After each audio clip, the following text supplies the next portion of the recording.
السلام علیکم ورحمۃ اللہ وبرکاتہ۔ الحمدللہ ثم الحمدللہ۔ آج ہم سنت کی اہمیت پہ بات کریں گے اور ساتھ ہی نیت کے مسائل بھی دیکھیں گے، اور یہ اس لیے کہ اگر ہم عام روٹین میں مثلا ہم پانی سنت کے مطابق کیسے پی سکتے ہیں، ہم اپنے بیڈ کو جھاڑ کے اس پہ سونا ہو یا گھر کے اندر داخل ہونا ہو، یعنی یہ ساری چیزیں اگر ہماری نیت یہ ہو کہ ہمارے پیارے نبی حضرت محمد صلی اللہ علیہ وآلہ وسلم نے اس موقع پر یہ دعا پڑھی ہے اور اس طرح سے اس کام کو کیا ہے، بے شک وہ ہماری عام روٹین کا ہمارا اٹھنا بیٹھنا سونا کھانا پینا ہی کیوں نہ ہو، لیکن اگر ہماری نیت درست ہو، ہمارے دل میں سنت کی ایک محبت ہو، تو انشاءاللہ ہمارے روزمرہ کے کام بھی ایک عبادت بن جائیں گے۔ تو اسی چیز کو ذہن میں رکھتے ہوئے ہم نے اس لیکچر کے لیے کوشش کی ہے تاکہ ہم اپنی روزمرہ زندگی کو بھی سنت کے مطابق گزارتے ہوئے ہم اپنی عبادت کو بہتر کر سکیں انشاءاللہ۔ جزاک اللہ خیر۔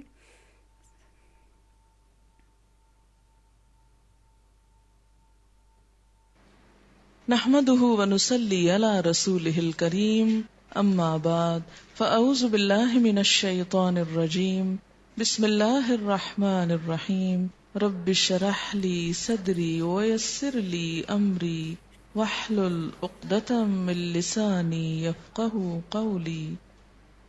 قرآن پاک کے بعد نبی صلی اللہ علیہ وسلم کی ذات، آپ کی شخصیت، آپ کی سیرت، آپ کی باتیں، یہ بھی ہماری قوم کے لیے اجنبی ہیں۔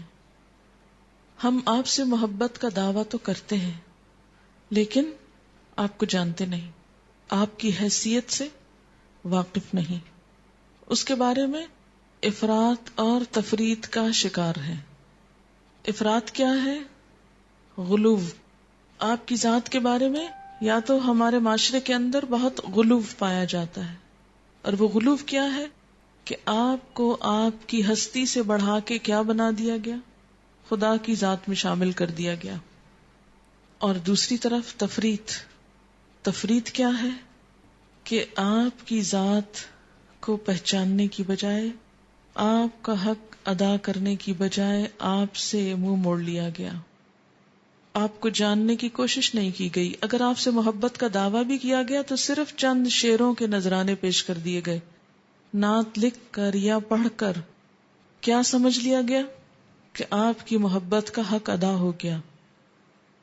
میں اس وقت بھی آپ کو پورے اعتماد سے کہہ سکتی ہوں کہ اگر اردو لٹریچر میں جتنی بھی نعت ہے سب اکٹھی کر لیں اور اس کی روشنی میں حضور صلی اللہ علیہ وسلم کی سیرت، آپ کے کلام، آپ کی تعلیم، آپ کے مشن، آپ کی حیثیت کو پہچانے، آدھا بھی نہیں جان سکتے، چوتھائی بھی نہیں جان سکتے آپ۔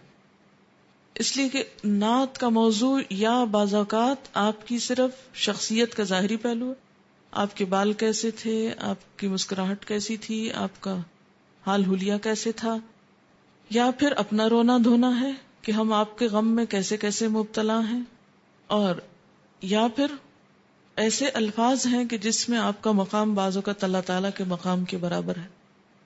اور دوسری طرف تفریط میں وہ لوگ ہیں کہ جو آپ کے بارے میں نہ علم رکھتے ہیں اور نہ ہی اس مقصد کو جانتے ہیں کہ آپ کیوں آئے، اور بسا اوقات آپ کی تعلیم کو ایک طرف ڈال دیتے ہیں، یعنی صاف کہتے ہیں کہ قرآن ہی کافی ہے، حدیث کی ضرورت ہی نہیں، اور ایسے ایسے اعتراضات کرتے ہیں کہ جس کے نتیجے میں واقعی انسان یہ سمجھتا ہے کہ حدیث تو شاید کچھ جھوٹ کا مجموعہ ہے۔ یعنی اقوال زرعی ہم بہت شوق سے پڑھیں گے، کسی بھی شاعر کا کلام، کسی کی بھی سینگز، کسی کی بھی پر حکمت باتیں، لیکن جو ہی کوئی حدیث آئی تو ہم ایک دم شک میں مبتلا ہو جائیں گے، پتہ نہیں ٹھیک بھی ہے کہ نہیں، اور کیا ہے، حدیث ہی ہے نا، نہ بھی مانا تو کیا کفر ہو جائے گا، کون سی آفت آ جائے گی۔ اور اس رویے نے ہمارے اسلام کو ایک فطری دین کی بجائے ایک ایسا دین بنا دیا کہ جو قابل عمل ہی نہ رہے۔ قرآن اور حدیث کا باہم تعلق کیا ہے؟ ایسا ہی جیسے ایک نظریے اور عمل کا ہوتا ہے۔ قرآن اگر تھیری ہے تو حدیث پریکٹیکل ہے، قرآن اگر ایک علم ہے تو نبی صلی اللہ علیہ وسلم معلم ہیں. النیت، نیت کے مسائل. اعمال کے اجر و ثواب کا دار و مدار نیت پر ہے. عن عمر بن الخطاب رضی اللہ عنہ قال سمعت رسول اللہ صلی اللہ علیہ وسلم یقول انما الاعمال بالنیات وانما لكل امرئ ما نوى فمن كانت هجرته الى دنيا يصيبها او الى امرأة ينكحها فهجرته الى ما هاجر اليه رواہ البخاری. حضرت عمر بن خطاب رضی اللہ تعالی عنہ کہتے ہیں کہ میں نے رسول اللہ صلی اللہ علیہ وسلم کو فرماتے ہوئے سنا ہے کہ اعمال کا دار و مدار نیتوں پر ہے. ہر شخص کو وہی ملے گا جس کی اس نے نیت کی. لہذا جس شخص نے دنیا حاصل کرنے کی نیت سے ہجرت کی اسے دنیا ملے گی. جس نے کسی عورت سے نکاح کے لیے ہجرت کی اسے عورت ہی ملے گی. پس مہاجر نے جس مقصد کے لیے ہجرت کی اس چیز کے لیے سمجھی جائے گی. یہ اس کی دراصل وضاحت ہے. اسے بخاری نے روایت کیا ہے. اس حدیث کی روشنی میں اس مجلس میں بیٹھنے والا ہر شخص اپنی نیت کا جائزہ لے کہ وہ یہ کیوں پڑھ رہا ہے، کیا مقصد ہے اس کے پڑھنے کا، کیا غرض ہے اس کے علم حاصل کرنے کی. کیا اللہ کی رضا، دین کا دفاع، دین کی خدمت، اپنی اصلاح، یا پھر کچھ اور.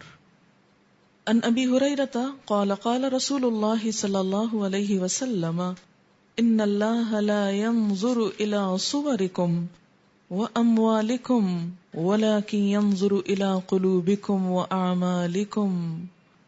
حضرت ابو ہریرہ کہتے ہیں کہ رسول اللہ صلی اللہ علیہ وسلم نے فرمایا کہ اللہ تمہاری شکل و صورت اور مال نہیں دیکھتا بلکہ تمہارے دل اور اعمال کو دیکھتا ہے. اسے مسلم نے روایت کیا ہے. اللہ شکل و صورت کیوں نہیں دیکھتا، خواہ وہ کتنی ہی خوبصورت کیوں نہ ہو؟ اس لیے کہ وہ تو خود اس نے بنائی. سورۃ آل عمران میں آتا ہے هو الذی یصورکم فی الارحام کیف یشاء، وہ تمہیں ماں کے پیٹ میں بناتا ہے جیسے چاہتا ہے. اس لیے وہ کسی کی شکل سے مروب نہیں ہوتا اور نہ ہی مال سے، اس لیے کہ ان اللہ یرزق من یشاء بغیر حساب، اللہ جس کو چاہتا ہے بے حساب رزق دے دیتا ہے. شکل و صورت اور مال اس کی اپنی دی ہوئی ہے، اس لیے وہ ان دو چیزوں سے قطعاً مرعوب نہیں ہوتا، امپریس نہیں ہوتا. وہ کیا دیکھ رہا ہے اس وقت ہم سب کے؟ قلوبکم و اعمالکم، دل اور عمل. دل سے مراد کیا ہے کہ نیت اور ارادہ اس وقت کیا ہے، دل میں کیا ہے، اور عمل کیا ہے کہ توجہ کتنی ہے اس کام کی طرف اور اس کے لیے محنت کتنی ہو رہی ہے. میں چاہوں گی کہ اس حدیث کو کل آپ گروپ ٹائم پر ریڈ کر کے سنائیں. یہ نمبر 2 حدیث جو چھوٹی ہے، تاکہ آپ کو احادیث پروناؤنس کرنی بھی آئیں. میں آپ کو کہلواؤں گی اس وقت یہ حدیث اور آپ اس کو میرے پیچھے دہرائیں گے تاکہ کل آپ سنا سکیں، اور گھر جا کے 3 دفعہ اس حدیث کو پڑھیں گے. ان اللہ لا ينظر الى صورکم واموالکم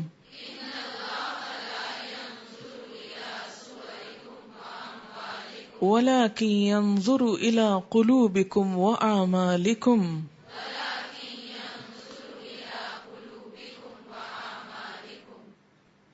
اللہ 2 چیزیں نہیں دیکھتا اور 2 دیکھتا ہے.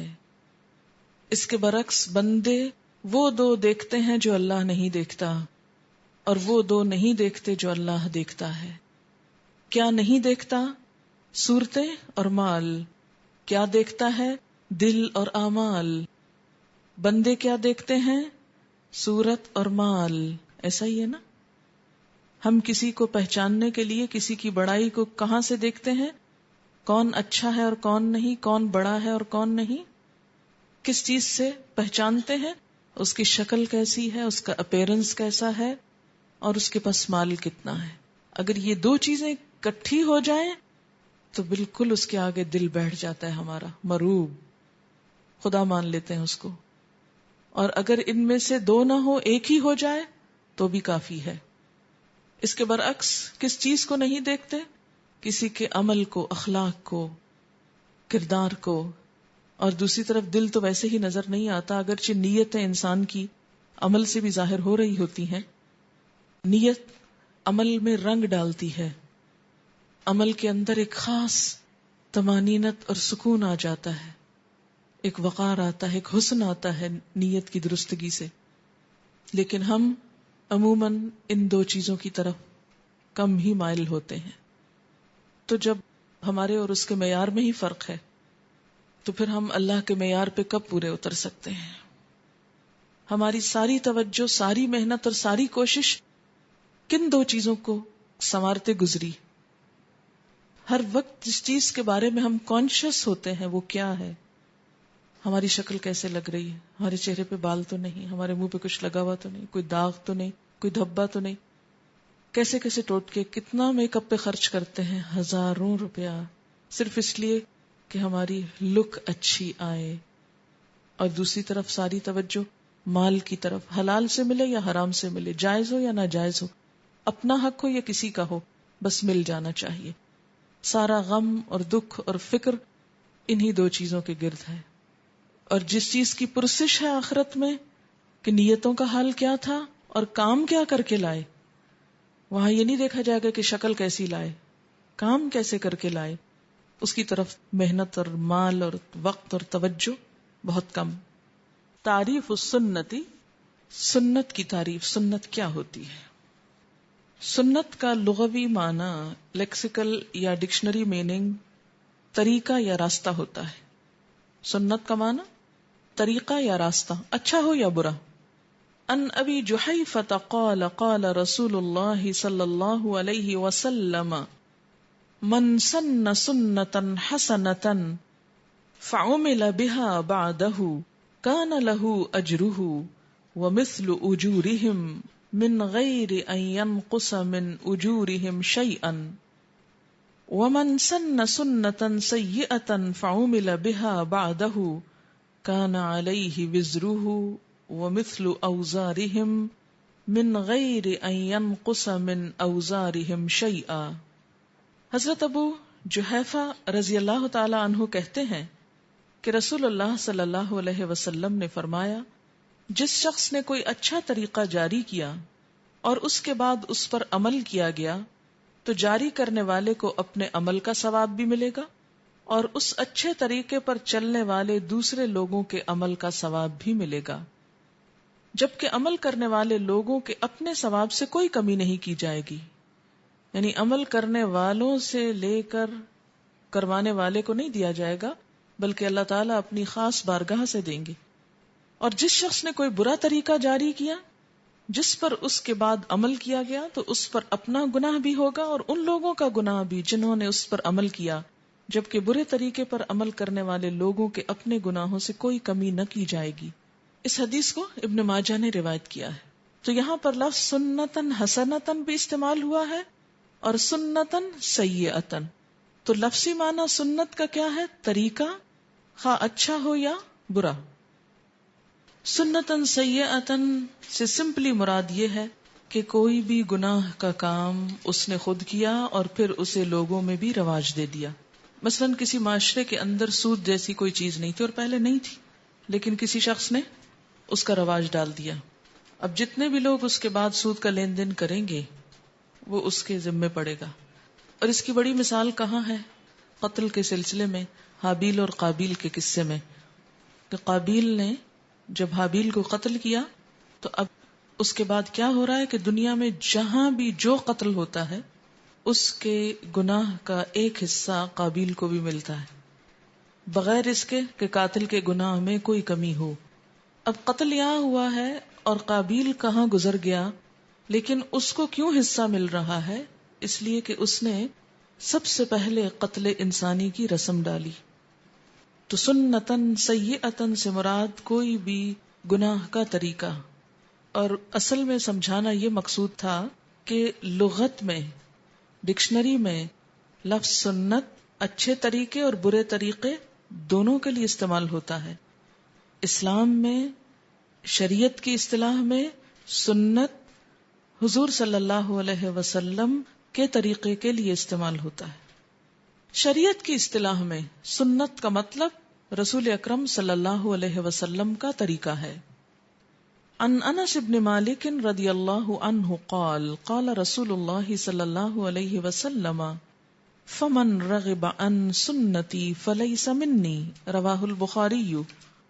حضرت انس بن مالک رضی اللہ تعالی عنہ کہتے ہیں کہ رسول اللہ صلی اللہ علیہ وسلم نے فرمایا، جس نے میرے طریقے پر چلنے سے گریز کیا وہ مجھ سے نہیں۔ اسے بخاری نے روایت کیا۔ تو گویا اسلام کی اصطلاح میں سنت کس کا طریقہ ہے؟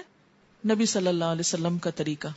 تو آج کے بعد آپ کے ذہن میں یہ بات واضح ہو جانی چاہیے کہ سنت کیا ہے، نبی صلی اللہ علیہ وسلم کا طریقہ زندگی، کہ آپ نے کس طریقے پر زندگی گزاری۔ ان طلحة بن عبد الله بن عوف قال صليت خلف ابن عباس رضی اللہ عنہما على جنازة فقرأ بفاتحة الكتاب قال ليعلموا انها سنة رواہ البخاری۔ حضرت طلحہ بن عبداللہ بن عوف رضی اللہ تعالی عنہ کہتے ہیں کہ میں نے حضرت عبداللہ بن عباس رضی اللہ تعالی عنہما کے پیچھے نماز جنازہ پڑھی تو انہوں نے اس میں سورۃ فاتحہ پڑھی اور فرمایا، میں نے یہ اس لیے پڑھی ہے تاکہ لوگوں کو علم ہو جائے کہ یہ نبی صلی اللہ علیہ وسلم کا طریقہ ہے۔ آپ کا طریقہ کہاں؟ جیسے عبادات میں، آپ کا طریقہ کہاں؟ اخلاقیات میں، معاملات میں، یعنی ایمان، عبادت، معاملات، اخلاق، ان سب میں آپ کا طریقہ کیا تھا؟ سنت کی 3 قسمیں ہیں: سنت قولی، سنت فعلی، سنت تقریری۔ رسول اکرم صلی اللہ علیہ وسلم کا زبانی ارشاد مبارک سنت قولی کہلاتا ہے، یعنی جو آپ کا قول تھا، بول کے آپ نے بات بتائی، وہ کیا ہے؟ قولی، قول سے قولی، یہ نسبت کی ہے یہاں، جس کی مثال درج ذیل ہے۔ ان حذیفہ رضی اللہ عنہ قال قال رسول اللہ صلی اللہ علیہ وسلم ان الشیطان یستحل الطعام الا یذکر اسم اللہ علیہ رواہ مسلم۔ حضرت حذیفہ رضی اللہ تعالی عنہ کہتے ہیں کہ رسول اللہ صلی اللہ علیہ وسلم نے فرمایا، اگر کھانا کھانے سے پہلے بسم اللہ نہ پڑھی جائے تو شیطان اس کھانے کو اپنے لیے حلال سمجھ لیتا ہے۔ اسے مسلم نے روایت کیا ہے۔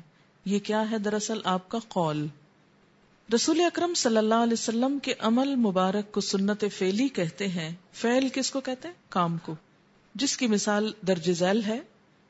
ان نعمان بن بشیر قال كان رسول اللہ صلی اللہ علیہ وسلم یسوی صفوفنا اذا قمنا للصلاة فاذا استوینا کبر رواہ ابو داود۔ حضرت نعمان بن بشیر رضی اللہ عنہما فرماتے ہیں، جب ہم نماز کے لیے کھڑے ہوتے تو رسول اللہ صلی اللہ علیہ وسلم ہماری صفیں درست فرماتے۔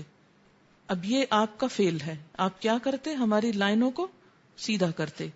جب ہم سیدھے کھڑے ہو جاتے پھر اللہ اکبر کہہ کر نماز شروع کر دیتے۔ اسے ابو داؤد نے روایت کیا۔ رسول اکرم صلی اللہ علیہ وسلم کی موجودگی میں جو کام کیا گیا ہو اور آپ صلی اللہ علیہ وسلم نے خاموشی فرمائی ہو یا اس پر اظہار پسندیدگی کیا ہو، اسے سنت تقریری کہتے ہیں، جس کی مثال درج ذیل ہے۔ تقریر کا لفظ کس سے ہے؟ قاف رے رے قررہ، یعنی قرار، ریکمینڈڈ کے معنوں میں، یا دوسرے لفظوں میں ٹیسٹ اپروول، یعنی خاموش اپروول ہے۔ یہ ایک طرح سے آپ نے اپروو کر دیا، اپرووڈ۔ ایک کام آپ کے سامنے ہوا اور آپ نے کیا کیا؟ اس کو اپروو کر دیا۔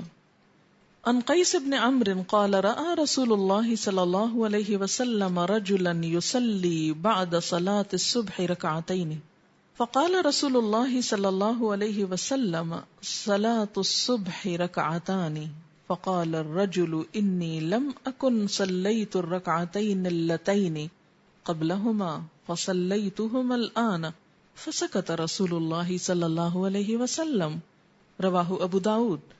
حضرت قیس بن عمرو کہتے ہیں کہ نبی صلی اللہ علیہ وسلم نے ایک آدمی کو صبح کی نماز کے بعد 2 رکعتیں پڑھتے دیکھا۔ فرمایا، صبح کی نماز تو 2 رکعت ہے۔ اس آدمی نے جواب دیا، میں نے فرض نماز سے پہلے کی 2 رکعتیں نہیں پڑھی تھیں، لہٰذا اب پڑھی ہیں۔ رسول اللہ صلی اللہ علیہ وسلم یہ جواب سن کر خاموش ہو گئے۔ اس خاموشی کا مطلب کیا تھا؟ کہ ٹھیک ہے۔ ایسا کیوں ہوتا ہے؟ بعض اوقات یہ کہ جیسے مسجد میں کوئی شخص آیا اور فرض شروع ہو چکے، اب وہ کیا کرتا ہے کیونکہ حکم یہ ہے کہ جب اذا اقیمت الصلاۃ فلا صلاۃ الا المکتوبہ، یہ ایک حدیث کے الفاظ ہیں جس کا مطلب یہ ہے کہ جب نماز کھڑی ہو جائے تو پھر کوئی اور نماز نہ پڑھی جائے سوائے فرض نماز کے، یعنی جس کی امامت ہو رہی ہے۔ اب وہ شخص ہو سکتا ہے مسجد میں آیا ہو، نماز شروع ہو گئی، اب اس نے الگ سے سنتیں پڑھنے کی بجائے کیا کیا، نماز شروع کر دی امام کے ساتھ، اور نماز پڑھ کے بعد میں سنتیں پڑھنے لگا۔ آپ نے پوچھا کہ یہ کیا کر رہے ہو، کیونکہ نماز تو ہو چکی، تو اس نے کہا کہ میری پہلے کی سنتیں رہ گئی ہیں، وہ پڑھ رہا ہوں۔ تو آپ نے خاموشی اختیار کی۔ یہ خاموشی کیا ہے آپ کی؟ سنت تقریری۔ آپ نے کہا ٹھیک ہے، یعنی پڑھ لو۔ تو اس سے ایک بات یہ بھی پتہ چلتی ہے کہ اگر کبھی جلدی میں انسان فرض نماز پڑھ لیتا ہے اور سنت سہولت کے مطابق، خاص طور پہ جب ایسا ڈر ہو کہ قضا ہی نہ ہو جائے ساری پڑھنے کے انتظار میں، تو بعد میں بھی پڑھی جا سکتی ہے۔ سنت کی یہ تینوں قسمیں ایک ہی مرتبے کی ہیں، یعنی جب آپ نے ایک بات فرما دی یا کر کے دکھا دی یا پھر کیا کیا، اپروول دے دی، تو یہ تینوں شریعت کا سورس ہیں، ان تینوں سے احکامات نکالے جائیں گے۔ السنت فی ضوء القرآن، سنت قرآن پاک کی روشنی میں۔ دین کے معاملے میں رسول اللہ صلی اللہ علیہ وسلم کے حکم کی اطاعت کرنا فرض ہے، کیونکہ بہت سے لوگ یہ کہتے سنائی دیتے ہیں قرآن تو ٹھیک ہے لیکن حدیث یا سنت یہ ضروری نہیں۔ تو اس کے بارے میں کہاں سے دلیل آئے گی؟ اسی قرآن سے جس کو لوگ مانتے ہیں، قرآن ہی ہم کو بتائے گا۔ قرآن پاک میں سورۃ انفال آیت نمبر 20 ہے، یا ایھا الذین آمنوا اطیعوا اللہ ورسولہ ولا تولوا عنہ وانتم تسمعون، اے لوگو جو ایمان لائے ہو، اللہ اور اس کے رسول صلی اللہ علیہ وسلم کی اطاعت کرو اور بات سن لینے کے بعد اس سے منہ نہ موڑو۔ تو یہاں سے کیا پتہ چلتا ہے کہ ایمان والوں کو کیا خطاب ہے؟ ایک طرف اللہ کی اطاعت کا اور دوسری طرف رسول صلی اللہ علیہ وسلم کی اطاعت کا، اور ساتھ ہی تاکید سے کیا فرمایا کہ جب بات سن لو تو منہ نہ موڑو۔ کس کی؟ اللہ کی یا رسول اللہ صلی اللہ علیہ وسلم کی۔ سورۃ النور میں فرمایا وَأَقِیمُوا الصَّلَاةَ وَآتُوا الزَّکَاةَ وَأَطِیعُوا الرَّسُولَ لَعَلَّکُمْ تُرْحَمُونَ۔ قابل غور ہے یہ آیت۔ نماز قائم کرو، زکوٰۃ دو اور رسول کی اطاعت کرو۔ نماز کیا ہے؟ فرض ہے نا۔ زکوٰۃ کیا ہے؟ فرض ہے نا۔ تو ان دو کے ساتھ تیسری چیز کیا کہی جا رہی ہے؟ رسول صلی اللہ علیہ وسلم کی اطاعت۔ تو کیا آپ یہ کریں گے، نماز پڑھ لیں گے، زکوٰۃ بھی دے دیں گے، لیکن حضور صلی اللہ علیہ وسلم کی اطاعت نہیں، وہ نہیں ہم کریں گے؟ تو آپ کا دین مکمل کیسے ہوگا؟ نماز قائم کرو، زکوٰۃ دو اور رسول کی اطاعت کرو، امید ہے کہ تم پر رحم کیا جائے گا۔ سورۃ النساء آیت 80 من یطع الرسول فقد اطاع اللہ ومن تولی فما ارسلناک علیہم حفیظا، جس نے رسول اللہ صلی اللہ علیہ وسلم کی اطاعت کی اس نے دراصل اللہ کی اطاعت کی، یعنی نبی صلی اللہ علیہ وسلم کی اطاعت اصل میں کس کی اطاعت ہے؟ اللہ ہی کی۔ اور جس نے رسول صلی اللہ علیہ وسلم کی اطاعت سے منہ پھیرا، ومن تولی، جس نے منہ پھیرا، تو ہم نے آپ کو ان پر پاسبان بنا کر نہیں بھیجا، حفاظت کرنے والا بنا کے نہیں بھیجا۔ آپ کی ذمہ داری ختم، آپ ان کے نگران نہیں ہیں، آپ کا کام ہے پہنچا دینا، نگرانی ہم کر رہے ہیں، حساب ہم خود لے لیں گے۔ یہ ومن تولا کس سے خطاب ہے؟ کون مراد ہے ومن تولا؟ اور جو منہ پھیرے، کس سے؟ کس سے؟ یہاں کس چیز کا ذکر ہے؟ رسول کی اطاعت سے۔ من یطع الرسول فقد اطاع اللہ ومن تولا، پہلی بات کیا کی گئی؟ جو رسول کی اطاعت کرے گا وہ دراصل اللہ کی اطاعت کرے گا، اور جو منہ موڑے گا کس سے؟ رسول کی اطاعت سے صلی اللہ علیہ وسلم۔ تو ہم نے آپ کو ان پہ نہیں نگران بنایا، یعنی آپ ان کو پھر ان کے حال پہ چھوڑ دیں۔ سورۃ النساء آیت نمبر 64 وما ارسلنا من رسول الا لیطاع باذن اللہ، ہم نے جو بھی رسول بھیجا ہے وہ اس لیے کہ اللہ کے حکم سے اس کی اطاعت کی جائے۔ کس لیے بھیجا ہے؟ کہ اللہ کے حکم سے اس کی بات مانی جائے. تو گویا رسول کی اطاعت کا حکم بھی کس نے دیا ہے؟ اللہ نے دیا ہے. تو رسول کی اطاعت کرنا کیا ہوا؟ اللہ ہی کی اطاعت کرنا ہوا. سورۃ آل عمران آیت 132 وَأَطِیعُوا اللَّهَ وَالرَّسُولَ لَعَلَّکُمْ تُرْحَمُونَ. اللہ اور رسول صلی اللہ علیہ وسلم کی اطاعت کرو تاکہ تم پر رحم کیا جائے. تو جو رحم چاہتا ہے رحمت، ابھی رحمت کی دعا کر رہے تھے نا، تو رحمت کب آتی ہے؟ جب اللہ اور اس کے ساتھ رسول اللہ صلی اللہ علیہ وسلم کی اطاعت کی جائے. سورۃ النساء کی آیت 59 یا ایھا الذین آمنوا اطیعوا اللہ واطیعوا الرسول واولی الامر منکم فإن تنازعتم فی شیء فردوه الی اللہ والرسول ان کنتم تؤمنون باللہ والیوم الآخر ذالک خیر واحسن تأویلا. اے لوگو جو ایمان لائے ہو، اللہ اور اس کے رسول صلی اللہ علیہ وسلم کی اطاعت کرو اور ان لوگوں کی جو تم میں سے صاحب امر ہوں، ذمہ دار ہوں. پھر اگر تمہارے درمیان کسی بھی معاملے میں اختلاف پیدا ہو جائے تو اسے اللہ اور اس کے رسول صلی اللہ علیہ وسلم کی طرف پلٹا دو. اس سے کیا پتہ چلتا ہے کہ اختلاف میں حجت کس کی بات ہوگی؟ نمبر 1 اللہ تعالی کی، اور نمبر 2 رسول اکرم صلی اللہ علیہ وسلم کی. یہاں سے ایک طرف جہاں یہ پتہ چلتا ہے کہ آپ کی بات بہت اہم ہے، وہاں دوسری طرف یہ بھی پتہ چلتا ہے کہ اختلافات میں آپ کے بعد کوئی بھی ہستی، خواہ وہ کتنی ہی بڑی کیوں نہ ہو، اتھارٹی نہیں ہے یا اس کا قول قابل حجت نہیں ہے.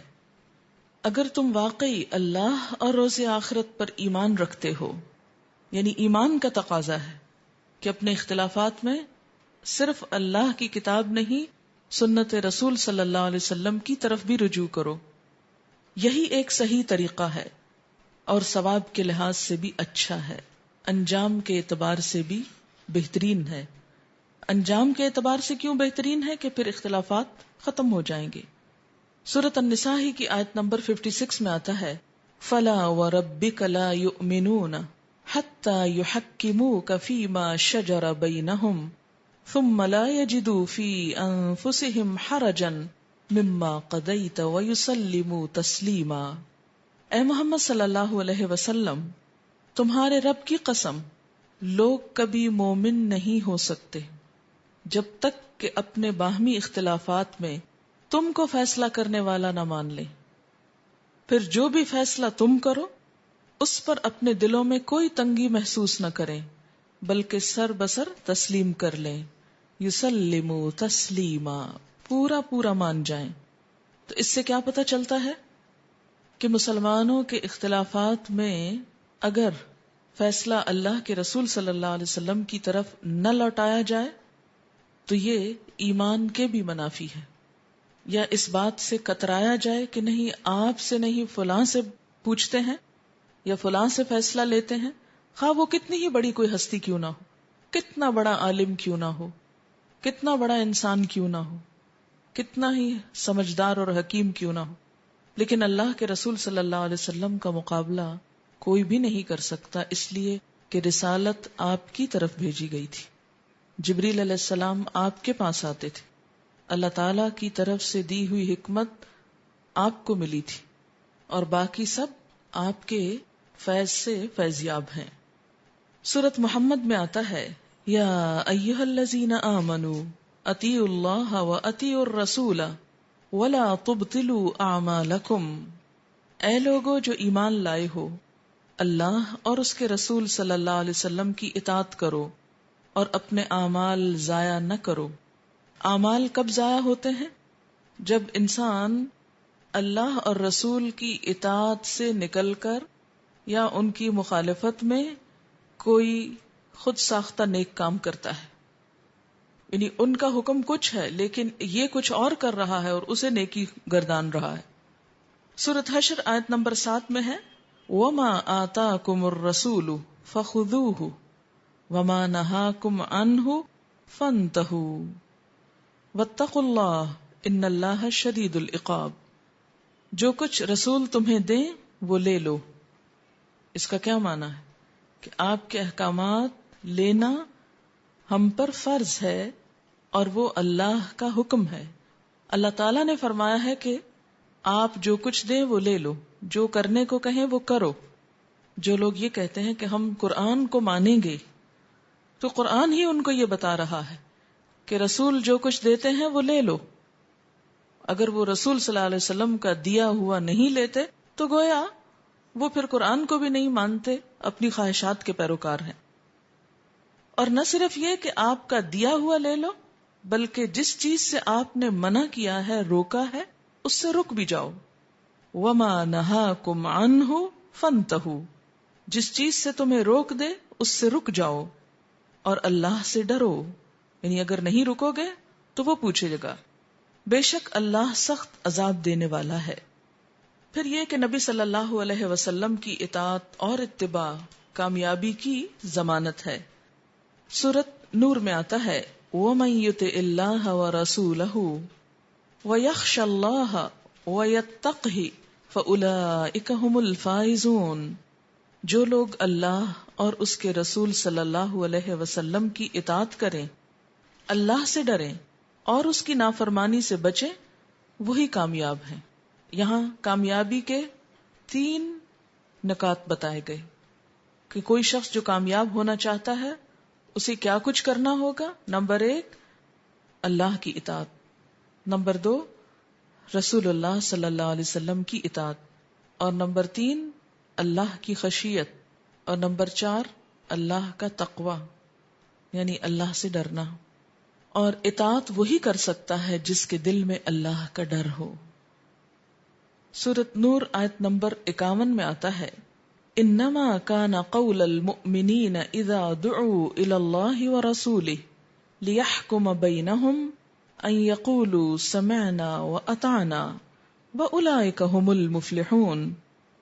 ایمان لانے والوں کا کام تو یہ ہے کہ جب وہ اللہ اور اس کے رسول کی طرف بلائے جائیں تاکہ رسول ان کے معاملات کا فیصلہ کرے تو وہ کہہ دیں ہم نے بات سن لی اور اطاعت کی.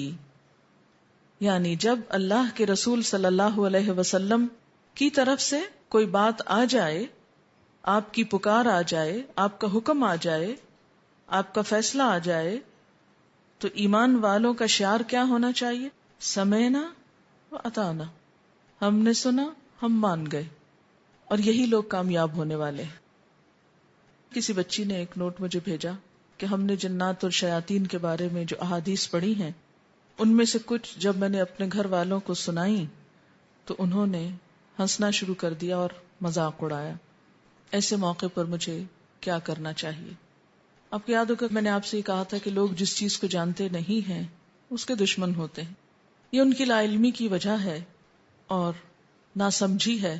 یہی بات اگر کوئی سائنٹسٹ کہے تو ہم فوراً مان جاتے ہیں. ہم میں سے کس کس نے جراثیم اپنے آنکھوں سے دیکھیں؟ بتائیے کتنے لوگ ہیں؟ بہت کم ہوں گے جنہیں کسی لیبارٹری میں جا کر، اب تو لیبارٹری سے باہر بھی بہت سی ایسی چیزیں اویلیبل ہیں، اسکرین پر انٹرنیٹ پہ آپ بہت کچھ دیکھ سکتے ہیں.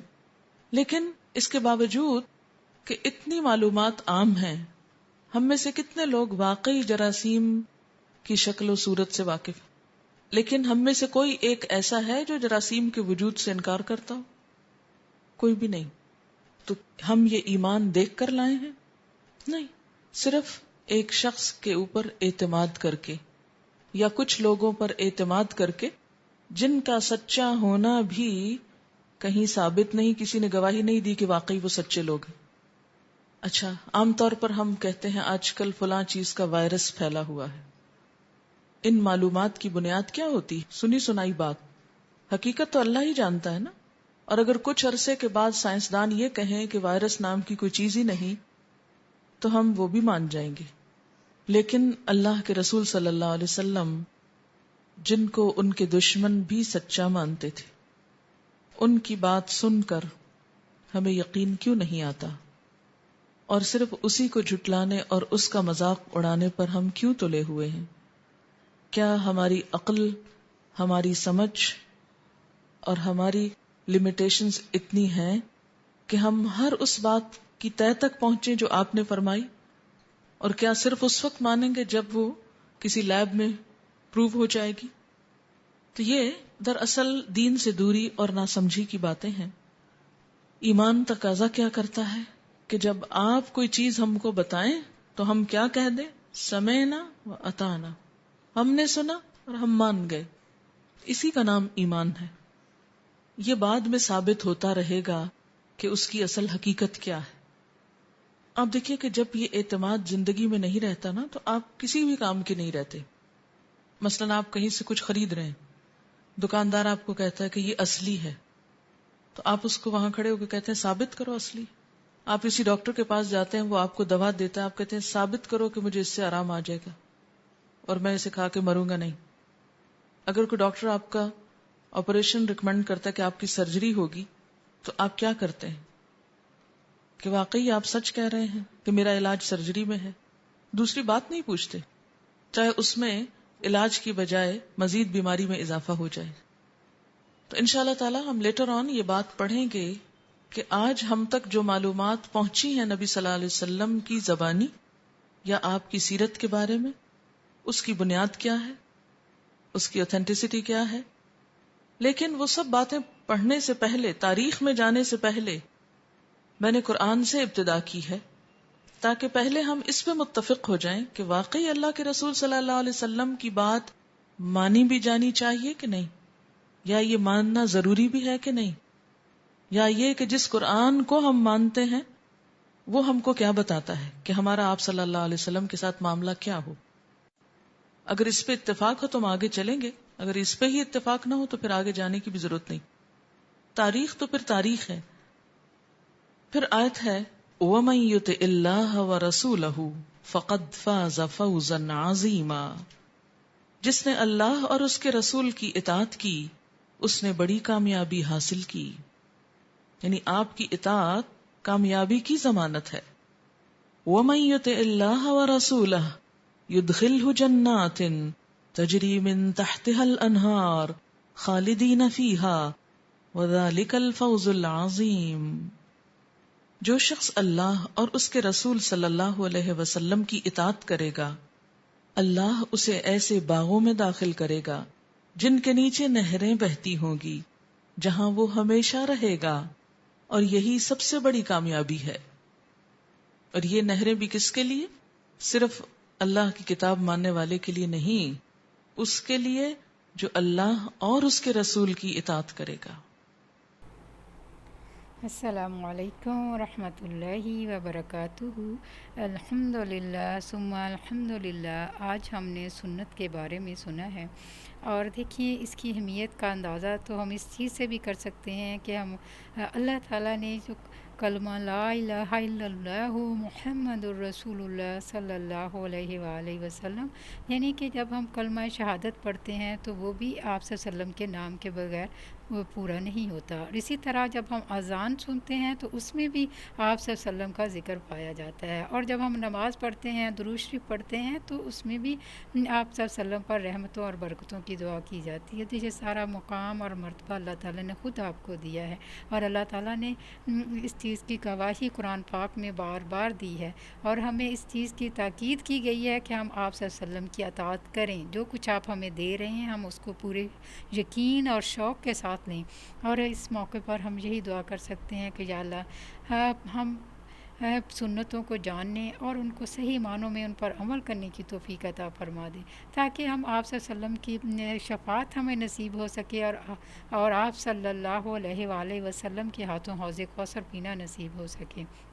اور میں امید کرتی ہوں کہ بہنیں سنت کے متعلق مزید بھی لیکچر ہوں گے، ان کو بھی پوری شوق اور توجہ کے ساتھ سنیں گی، اور اس کو اپنی باقی بہنوں کے ساتھ بھی شیئر کریں گی. اور جن لوگوں نے ابھی تک چینل کو سبسکرائب نہیں کیا تو پلیز اس کو سبسکرائب کریں، تاکہ یہ خیر کی بات دوسروں تک بھی پہنچ سکے. اور اللہ تعالیٰ سے ہم یہ دعا کرتے ہیں کہ یا اللہ ہم آپ سے وہ ساری بھلائیاں، ساری رحمتیں، سارا فضل مانگتے ہیں جو ہمارے پیارے نبی حضرت محمد صلی اللہ علیہ وآلہ وسلم آپ سے مانگا کرتے تھے. اور ہم ان تمام شرور سے پناہ چاہتے ہیں جن سے ہمارے پیارے نبی حضرت محمد صلی اللہ علیہ وآلہ وسلم پناہ مانگا کرتے تھے. ربنا تقبل منا إنك أنت السميع العليم وتب علينا إنك أنت التواب الرحيم سبحان ربك رب العزة عما يصفون سلام على المرسلين الحمد لله رب العالمين سبحانك اللهم وبحمدك أشهد أن لا إله إلا أنت أستغفرك وأتوب إليك السلام علیکم ورحمۃ اللہ وبرکاتہ جزاک اللہ خیر.